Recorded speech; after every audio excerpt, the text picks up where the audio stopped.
From the Horn Auto Center Studios, Chris Bennett and the Morning Brew.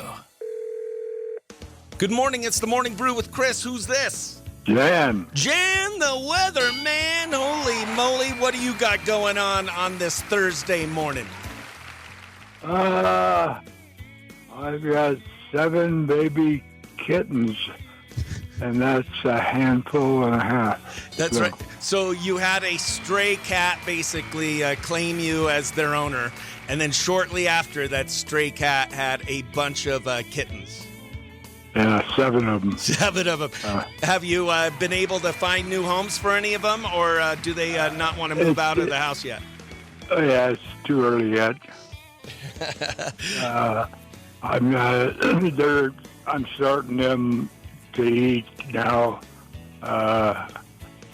so the mom won't have to be feeding them as much. Oh, nice. Well, sweet. You got a full house over there in Heber. What's the weather report for this for today? Little overcast. I think we missed the storm, so we got pretty good rain yesterday afternoon and evening, but it doesn't look like we're going to get much more. So. All right, well, we need more rain. Well, Jan, what can I do you for this morning? Is there a song that you and the cats want to hear? I would like to hear Chris Stapleton, Midnight Train to Memphis. Heck yeah, we're going to rock out this morning.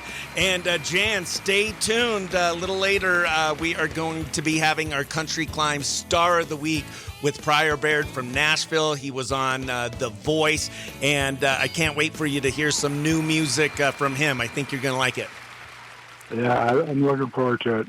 Chris Bennett's Country Climb Star of the Week.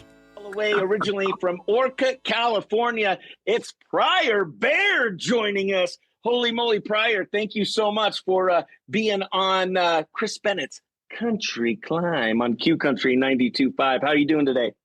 I'm great, my man. Sitting here in rainy, hot, and humid Nashville, Tennessee. Thank you so much for being a guest. You started playing at 3 years old. Is that correct? That's correct. How does that happen? Like, do you ask for a guitar? How do you start playing at 3? That's exactly what happened. I remember the first time I ever heard a guitar, and my uncle was playing. And it's one of the first memories I have. I remember seeing the back of his head and the back of the guitar neck, and I went and sat right in front of him in this little green chair, and right then, it was just like yesterday. And I said, that's exactly what I want to do. And then how long after you started playing did you realize you wanted to do this more than just a hobby? It was always like that. I've never wanted to do anything else. I've done so many different things just to keep this train rolling. You don't pick music picks you, so it picked me when I was a kid, and I just never slowed down. How old were you when you played your first gig? Let's see. How old are you in, 6th grade? What are you, 10? 12, 13? No, 6th grade? I got held back. Yeah, it must have been 10 or 11. And, I played, man, it was younger than that. I think it was 4th grade. And I played Johnny B. Good at our talent show. What kind of music did you grow up listening to? Was music in the house a lot? Yeah, so my parents got divorced when I was really little. And so I'd spend the time, 50-50 custody. I'd go to my mom's house for a week and dad's house for a week. And at mom's house, we'd listen to, blues and jazz and funk and reggae and classical. And then I'd go to my dad's house, and it was nothing but country, rock and roll, and bluegrass. So, I grew up with, Benny Goodman and Dizzy Gillespie and Lionel Hampton and Pete Fountain. And then I'd go to Dad's house, and it was George Jones and Merle Haggard and Lefty Frizzell and, the Stanley Brothers and, Bill Monroe. So it's all the above. So you're playing music in junior high. You started young, and you decided this is what you want to do with your life. How old were you when you moved to Nashville? I was 27. I was 28. Yeah, I was 28 years old. 2011, March 6th. I left home March 10th. I got here, and I've been here ever since. Heck yeah. And then so 2011 you moved there. 2018 you get on The Voice. Yeah. Yeah. So what was life like before The Voice, and how did you get that audition? Life before The Voice. Let's see. I was waiting tables. I was cutting grass. I was roofing houses. I was doing anything and everything I could to stay in the music business, to keep it going. I had a friend who was on The Voice season 13 the year before me, and he came in second place.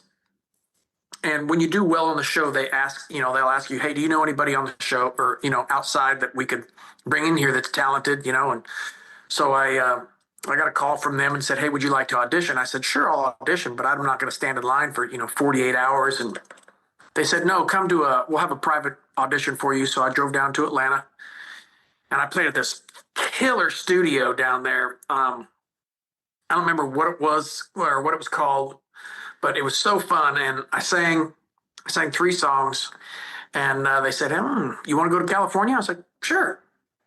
And I think 3 weeks later, I was on a flight out there, and I was out there they keep you there for 6 weeks. And you're just sitting at the Burbank Marriott right across the street from the airport. You're there forever and ever and ever. You can't go within a mile of the airport.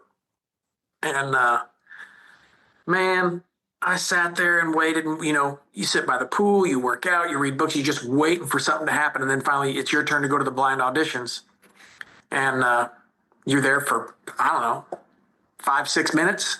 You're on stage, maybe. And got all 4 chairs to turn. And they send you home the very next morning. And then it's a year-long process. So you're there, on and off, on and off, on and off. But, man, it was an absolute blast. And I would not be here today if it was not for The Voice, that's for sure.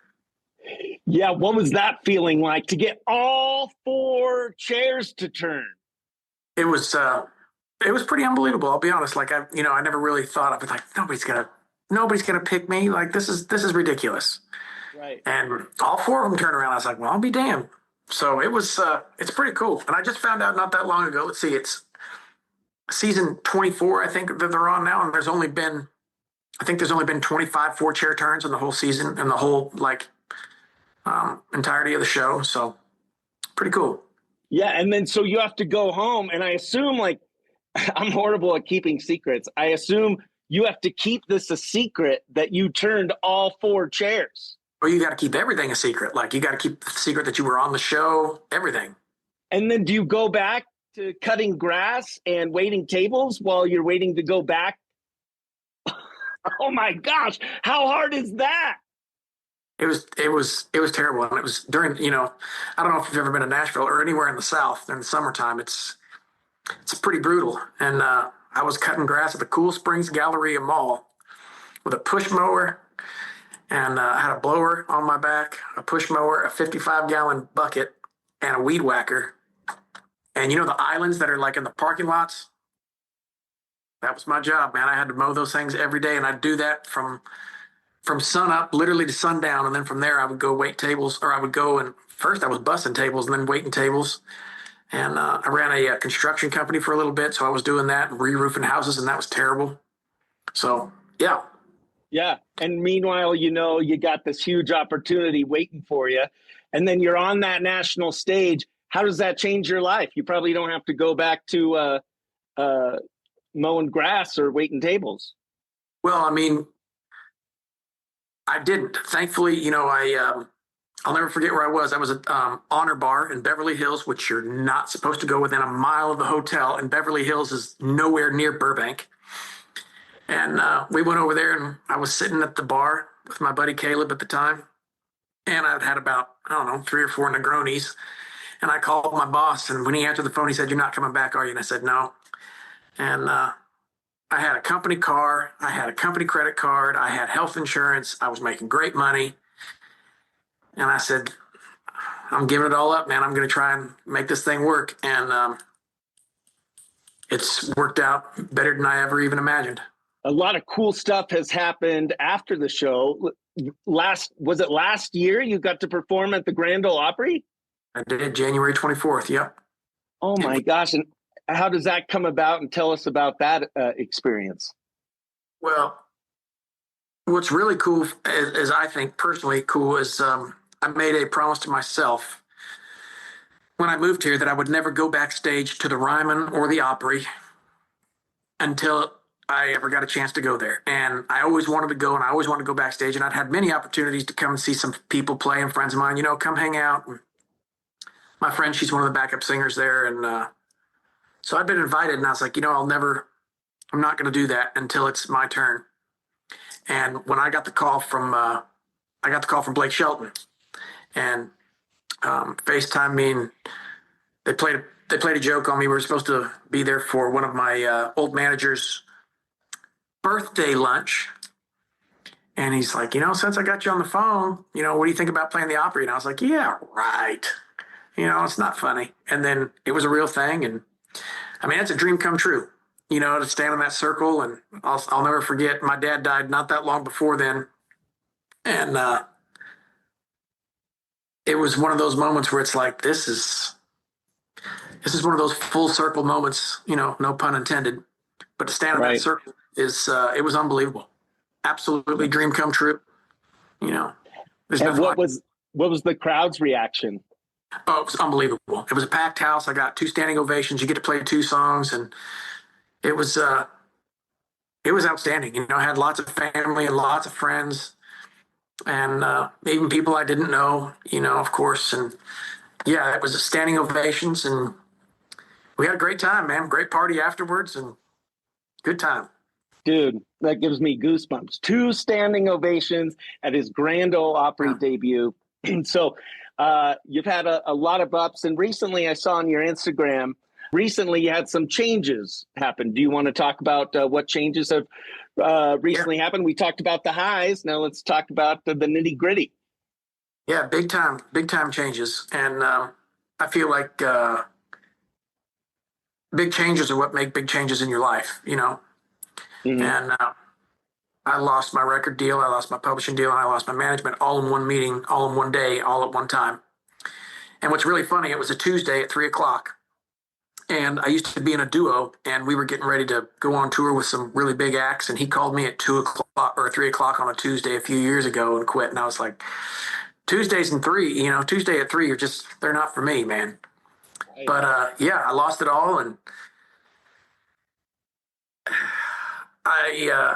it's just one of those things. It's life. It happens. I'm not the first person it's happened to, It's like getting your heart broke. I'm not the first person to get my heart broke. It happens to people all the time. And hard things are hard because they're hard.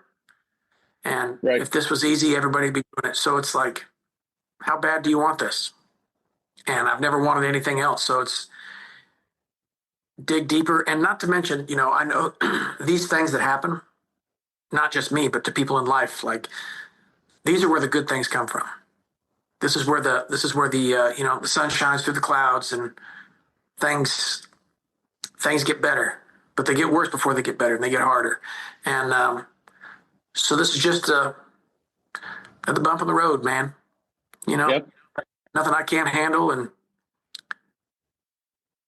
there's a lot of there's a lot of things that happen to a lot of people, and you can give up. And if you give up, that's 100% guaranteed you're going to fail.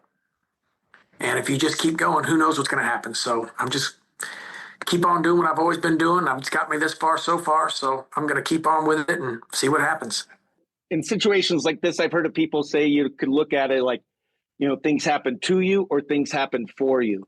And so this can be, this is a prime example of something that could be happening for you, because you are a prolific songwriter. You've written a lot of songs, and when you're under management and when you have other people involved, they kind of get a say in what music goes out, correct? Absolutely. And so now that you are independent, you're free as a bird, you get to pick what we get to hear, your favorites, right? Yep. And that's the plan. I can't wait. And it's like you said, man, things happen for you. Like the fact that we didn't put these songs out, the fact that they didn't want to put the songs out is great now, because these are my most favorite songs. These are the songs that I play all the time. And it's like, hey, okay, you're lost. I'm going to put them out and you're going to see what happens. And one of them is basically your theme song right now. Hard days win, baby. Yeah, tell us about this song. I wrote this song with a couple buddies of mine, and we wrote two songs we actually wrote that song that day, but I had an idea called I just said I was broke down in my truck, and that's another song that we wrote, but I was literally in my truck crying. I had just lost my fiance of 9 years. And, I lost my duo partner and I lost my dad. And it's like just everything was just beating me down. I was like, man. And I said, these hard days are winning. And when I said it, I looked up and the guys were looking at me. I was like, yeah, we should write that. Don't let the hard days win. And that's what it's about, man. It's real life. It's my story. It's not just my story. It's everybody's story. Everybody's got hard times. No matter what, doesn't matter who you are. If you don't, bull pucky. Like everybody's got something, man. And again, give up. It's 100% failure guaranteed. If you don't, who knows what'll happen? You got to keep going. Don't let the hard days win, man. Sometimes straight through is the only way around.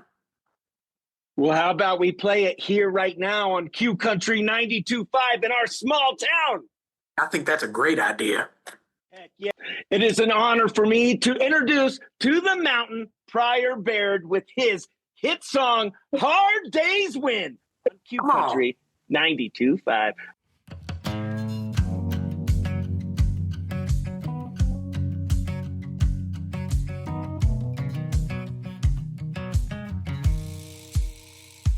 There a flat tire on a highway shoulder, stuck out in the pouring rain, or that bump in the road that you're trying to get over. 'Cause life has a way of getting in the way. It's a heartbreak poured over whiskey. I can't take much more of that. When the weight of the world it gets too heavy, let it roll right off your back. 'Cause sometimes gonna get a little lonely, sometimes gonna weigh you down, and sometimes when you get down to it, straight through's the only way around. That voice in your head starts talking, but don't let that devil in. It might be small, it might be big, but whatever it is, don't let the hard days win.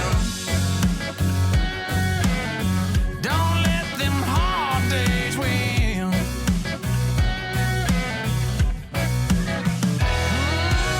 Now everything's gonna be alright.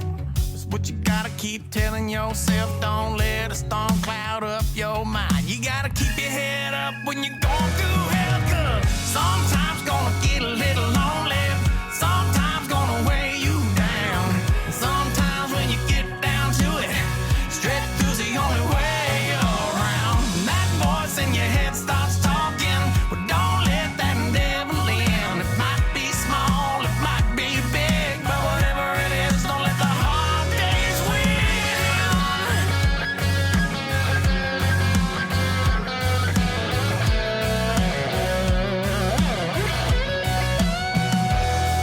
Keep going and keep rolling and keep getting down on your knees. I said keep believing and keep breathing.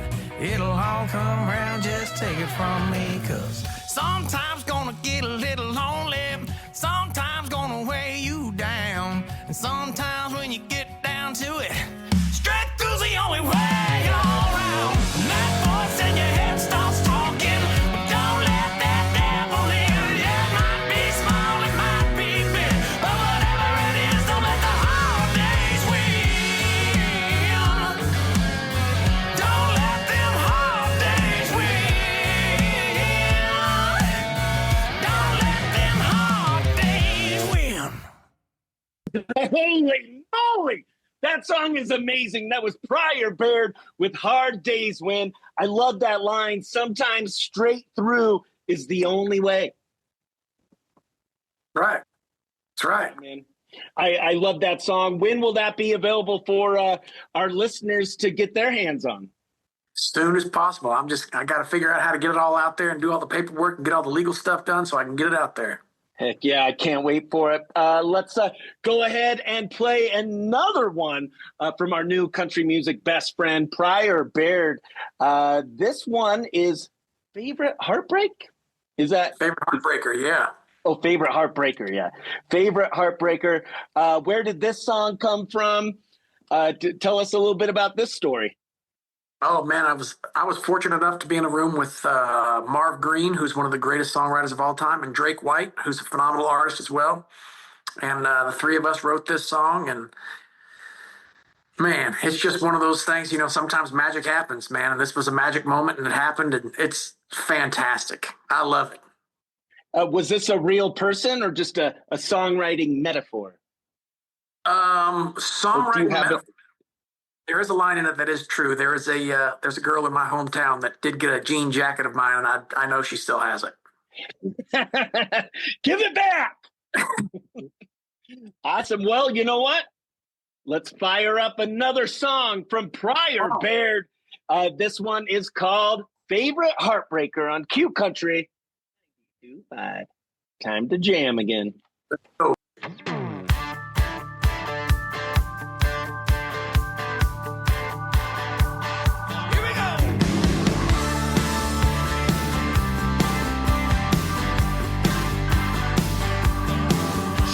Walking along, flip-flops in her hand. Gulf Coast breeze cut across the sand. It was just a passing smile, but then again, it was way more than that. Caught a trace of coconut and jasmine in the sun. I was 17, holding hands with the one that got away with more than my blue jean jacket. Bet you still has it. But we all take a ride in a time machine, and you land right in the middle of a memory. Take a sunset sip of the times you had. But love is so good, but it hurts so bad.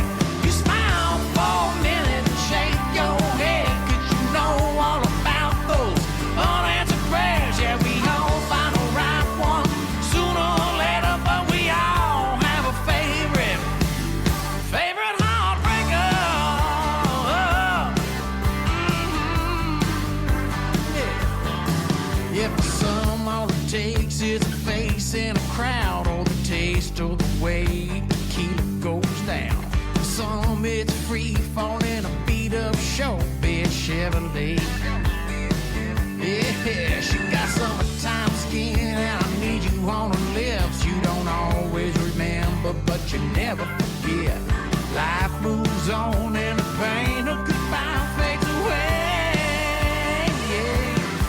But we all take a ride in a time machine, and we land right in the middle of a memory. Take a sunset sip of the times you had when the love was so good that it hurt so bad. You smile for a minute and shake your head, 'cause you know all about those unanswered prayers. Yeah, we all find a right one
So that was Favorite Heartbreaker. Holy moly, another great one. How long ago did you write that one? How long has that one been sitting on the shelf?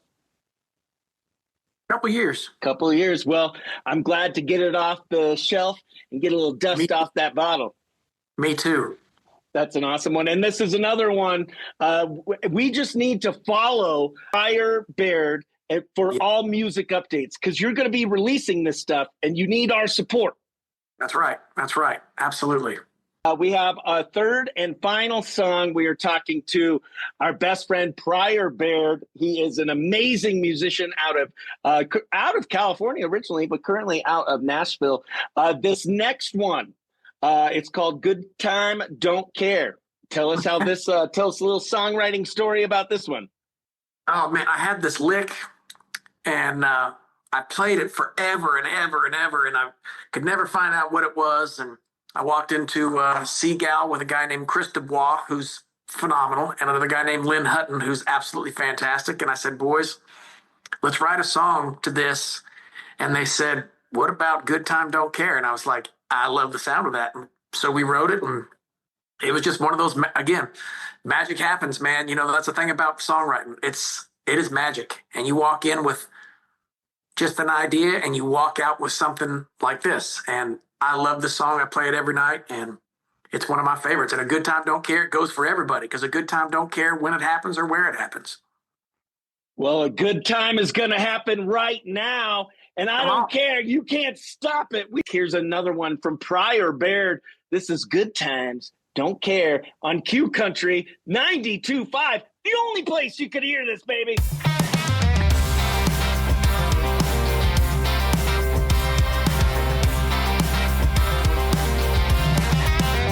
Well, I probably should have just gone home.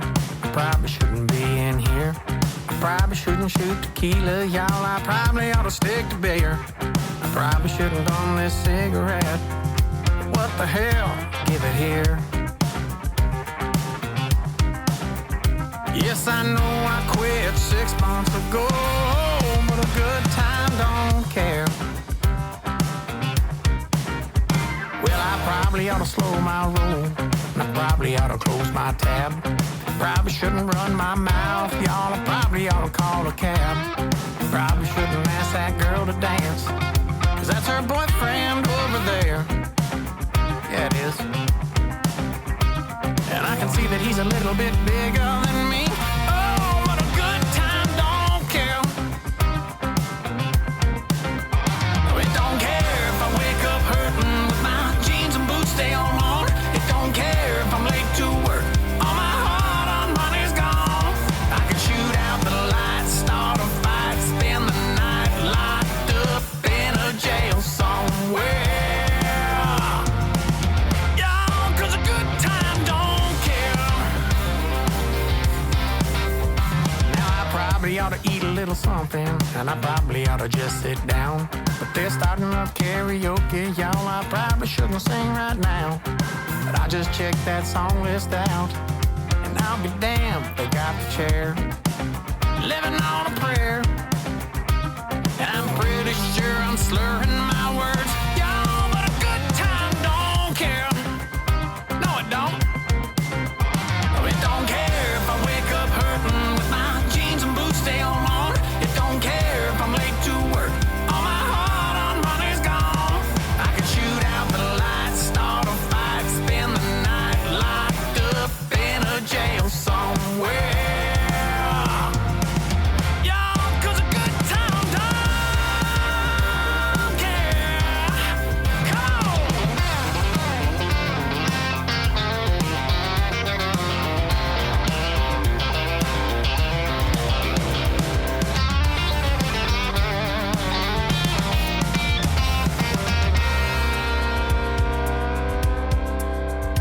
Now I probably swear I'm gonna quit drinking.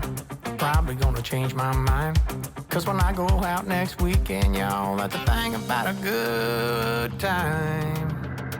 It don't care if I wake up hurting with my jeans and boots stay on long. It don't care if I'm late to work. All my hard-earned money's gone.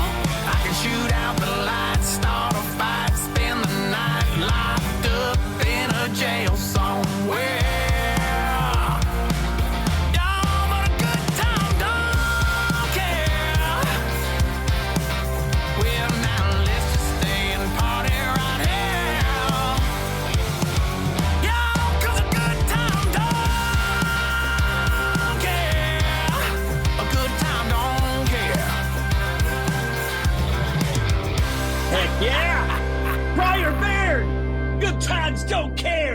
for the first Right. time right here on Q Country 92.5. That was another amazing song, and it led me to an idea for a game called Good Time or Don't Care with Pryor Baird. I'm going to give you a thing, and you tell me if that sounds like a good time or no, don't care. I love that. Wearing Crocs in public. Don't care. Don't care. Line dancing at a wedding. Don't care. Really? You don't think that's a good time? Hot dog eating contest. Good time. Oh, that is a good time. All right. TikTok country dance trends. Don't care. Shirtless selfies on Instagram. Definitely don't care. Going on a cruise with your parents. Yeah, that'd be a good time. That'd be a good time. Socks with sandals. Don't care. Bringing your guitar to the bonfire. Good time. Heck yeah. Getting recognized at the airport. Don't care. Fan tattoos of your lyrics. Good time. Heck yeah. That was Good Time or Don't Care with Pryor Baird. And it's been amazing hanging out with you today, and loved playing your new music. How can the Q Country Nation support Pryor Baird? What do you need from us? What's coming up next for you? Man, literally the Instagram and the social media following, streaming the music on any platform that you get your music. Just stream it as much as you can. Call your local radio stations. Anything and everything that you can do for Pryor Baird wise, that's how you do it, man. Follow me on all the social media platforms, Instagram, Facebook, TikTok. Hell, even if you got MySpace, you can bring that back. Pryor Baird, PRYORBAIRD. Yeah, we're so excited for your journey and can't wait for you to release this new music. And it means so much to me that you shared this music straight from Nashville, straight from you, straight to us here in our little small town. And I wish you the best of luck. And whatever you need from us, when you're ready to release this, you let us know so Q Country Nation can get behind and give you a little push. Chris, thank you so much, man. It's been an honor and a privilege to be on here with you. Thank you for what you do. Thanks for being a small town radio station, and thanks for getting fired up about country music, man. Heck yeah. This has been Chris Bennett's Country Climb Star of the Week. Hell yeah. Good morning. It's the Morning Brew with Chris. Who's this? Jan. Jan from Heber, a.k.a. Jan the Weatherman, back. Holy moly, how are you liking our Country Climb Star of the Week, Pryor Baird? He's great. Heck yeah. You love country rock. How loud did you have this turned up when you were jamming out to Pryor Baird? Well, I had to crank it up. Get the volume up there. Heck yeah. Go ahead and let Pryor Baird know what you think of his music. Great. Great. Heck yeah. Pryor Baird, you have a fan, Jan the Weatherman. So glad you love our Country Climb Star of the Week, Jan. Yeah, he's great. Heck yeah. Pryor Baird is Jan from Heber approved.